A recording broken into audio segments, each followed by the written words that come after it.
there's a thing that happens over time with any given civilization, which is that the laws and regulations accumulate, and if there's not some forcing function like a war to clean up the accumulation of laws and regulations, eventually everything becomes legal, and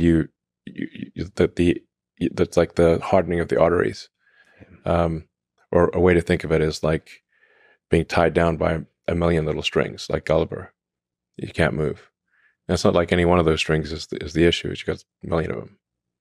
So there has to be a sort of a garbage collection for laws and regulations, so that you don't keep accumulating laws and regulations to the point where you can't do anything. This is why we can't build high-speed rail in America. It's illegal. That's the issue. It's illegal 6 ways to Sunday to build high-speed rail in America. I wish you could just like for a week go into Washington and like be the head of the committee for making, what is it, for the garbage collection, making government smaller, like removing stuff. I have discussed with Trump the idea of a government efficiency commission. Nice. Yeah. And I would be willing to be part of that commission. I wonder how hard that is. The antibody reaction would be very strong. Yes. Yeah. So you really have to. You're attacking the Matrix at that point. The Matrix will fight back. A few moments later. Fourth, at the suggestion of Elon Musk, who has given me his complete and total endorsement. That's nice, 'cause he's a smart guy. He knows what he's doing. He knows what he's doing. It's very, very much appreciated. I will create a government efficiency commission tasked with conducting a complete financial and performance audit of the entire federal government and making recommendations for drastic reforms. We need to do it. Can't go on the way we are now.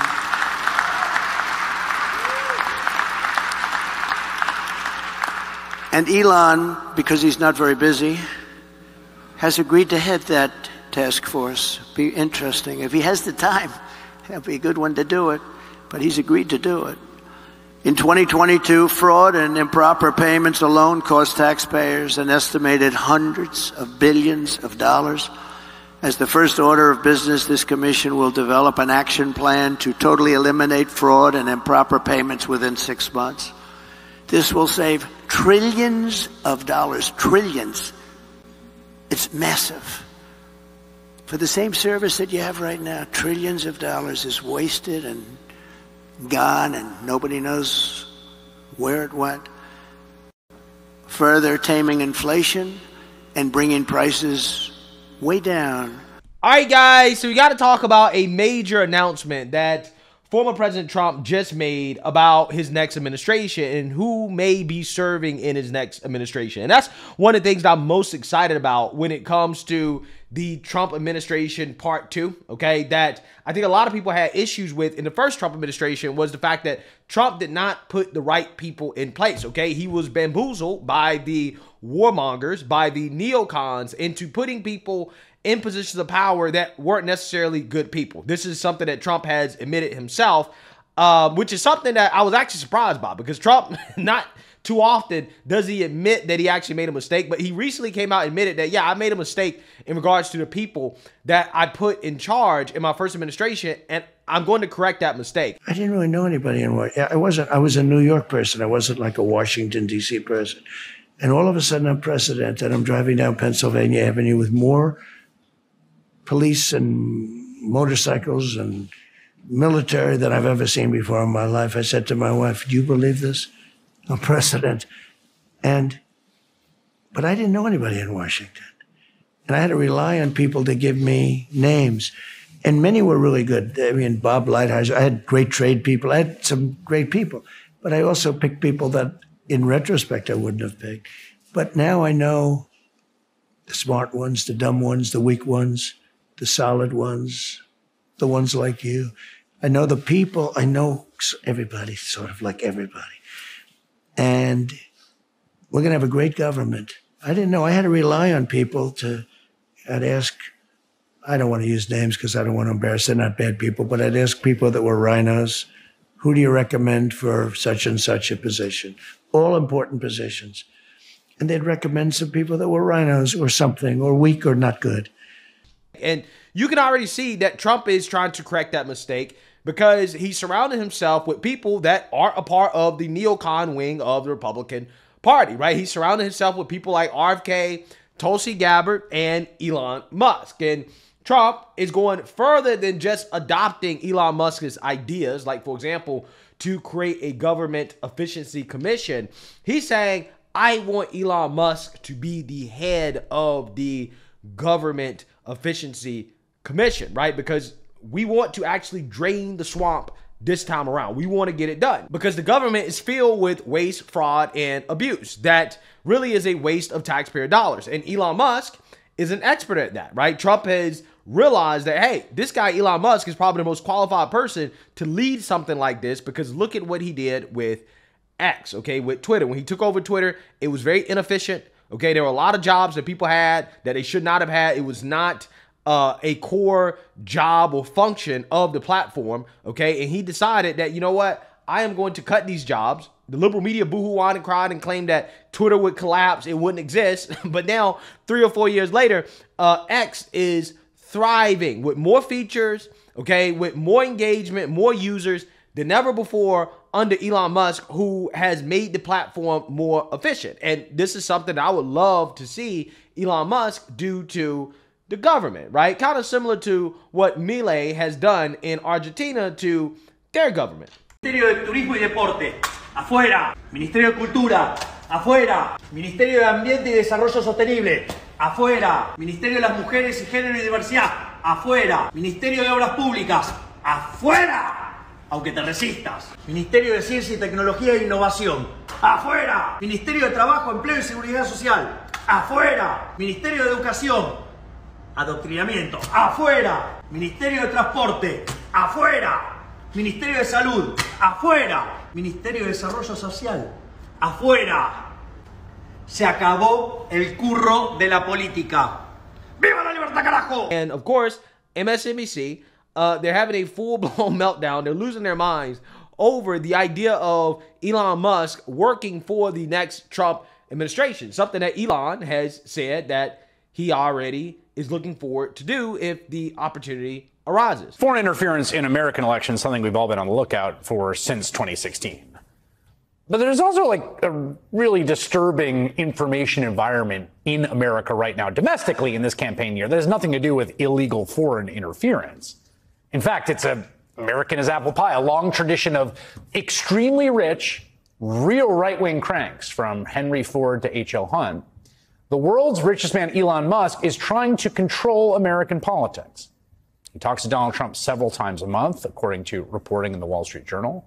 Trump has expressed interest in offering Musk a role auditing government agencies in his second administration, according to the Washington Post, an idea Musk enthusiastically embraced just yesterday. Because Elon Musk runs one of the most influential internet platforms, or at least it used to be, formerly known as Twitter, and he has essentially turned that platform into a pro-Trump, pro-authoritarian disinformation machine, where he just posts vile bigotry and disinformation that millions of people see and share. Despite his site's own policy that you may not share synthetic, manipulated, or out-of-context media that may deceive or confuse people, Musk does that basically all day long. On Monday, he posted this, weird and pretty schlocky AI-generated image of what is supposed to be Vice President Kamala Harris, but doesn't really look like her, in a Soviet-looking uniform, commenting, Kamala vows to be a communist dictator on day one. Can you believe she wears that outfit? In point of fact, I can't, because she doesn't, and it's AI. That post alone was viewed more than 81 million times, at least according to Twitter's metrics, which, who knows if you can trust them. Then there's this from just yesterday. Musk boosted an hours-long interview between Tucker Carlson, remember that guy, and a Nazi apologist, writing, very interesting, worth watching. In that interview, the Nazi apologist says how the Nazis weren't prepared for all the detainees they had and people just died in the camps. Yeah. Later, Musk deleted the post, but not before at least 8 million people saw it. So if you go onto Twitter, you likely saw it yourself, because since he took over, the algorithm has been tweaked to make sure every post by Elon Musk is seen by everyone. tech newsletter Platformer received documents last year showing that Musk ordered his engineers to build a system promoting his posts to everyone on the platform, regardless of whether or not they follow him. Which is, let's be honest, probably the real reason he bought the thing in the first place. Yeah, so you see that, you heard that. Now, the reason why the establishment and their propagandists are freaking out over Elon Musk possibly working for the Trump administration is for multiple reasons. Okay, one, they already feel like Elon Musk has too much power in regards to affecting the outcome of the election, because unlike the other pawns, okay, that run these social media companies, Elon Musk hasn't played ball, okay, and they're afraid, they're scared that Elon Musk and his refusal to censor on behalf of the U.S. government, like everybody else did, like Jack Dorsey did, like Mark Zuckerberg did, right? They all folded, right? They are afraid that that is going to interfere with the U.S. election. I mean, these people are already boohoo whining and crying about Russia. Okay, this is Russiagate Part 2, influencing the outcome of the election in favor of Trump, although Putin has come out and said that he actually is rooting for Kamala to win. So joining us now to break it down is CBS News senior foreign correspondent Holly Williams. So Holly, I mean, he was talking, I guess, was it on Russian TV? I mean, is this real?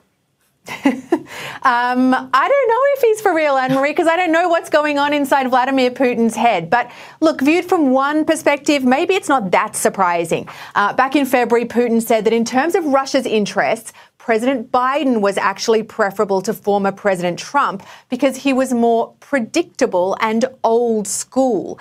Then in his comments today, Putin said, quote, Trump has imposed as many sanctions on Russia as any president has ever imposed before.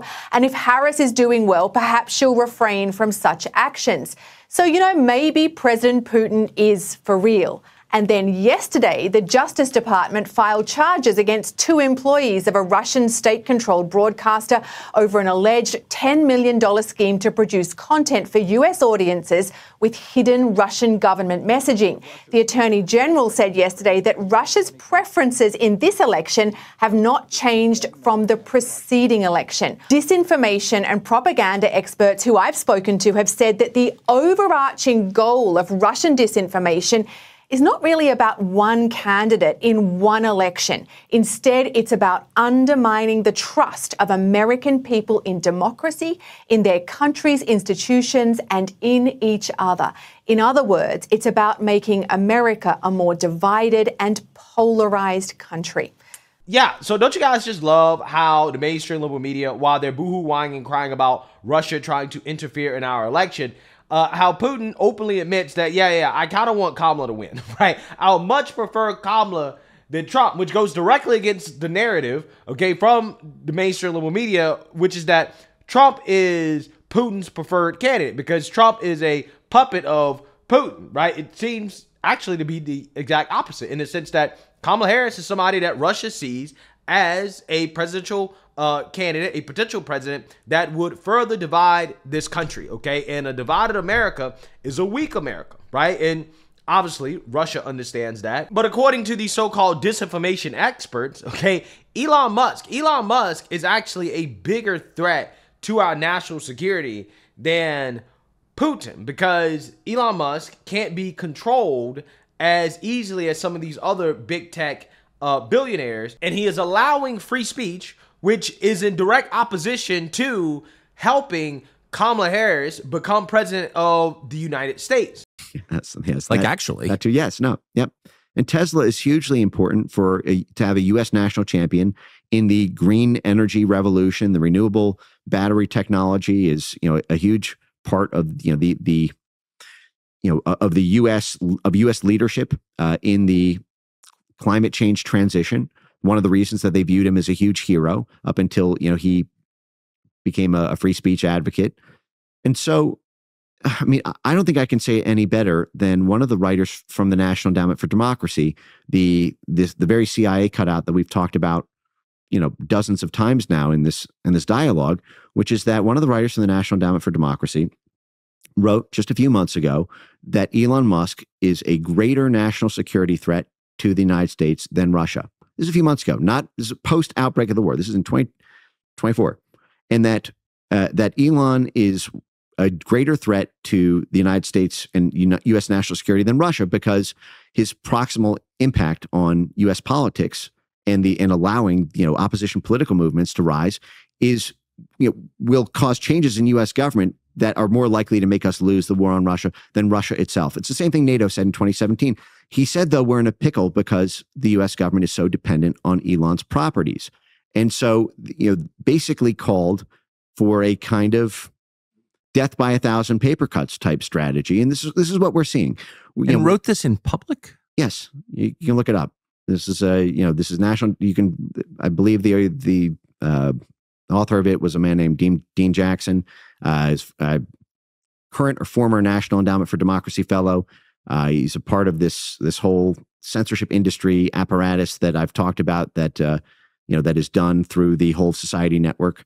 And I can actually post the article on my X account if folks are interested right after this. But yes, arguing that, again, but the National Endowment for Democracy gets its funding by the U.S. government. It is not only, it is accountable to Congress. But imagine a more anti-American belief than American citizens shouldn't be allowed to talk. Yeah, because according to the establishment powers that be, allowing the American people to speak is a threat to democracy, okay? And democracy just means power and control, mainly by the Democrat Party, but also by the multinational corporations, okay? And nationalism is a threat to the multinational agenda that a lot of these corporations have, which is why they try to smear nationalism as a bad thing, okay? But somebody like Elon Musk being a part of the Trump government, okay, cutting down on the waste is more of a direct threat to the establishment because it is the government. It is the government that is behind the efforts to force Elon Musk to censor on X, right? You have these government organizations that are applying pressure on Elon Musk by trying to attack him in multiple ways in order to get him to capitulate the same way that they did with the other big tech CEOs, okay? And if Elon Musk joins the Trump administration with the job of helping to cut out some of the waste, fraud, and abuse,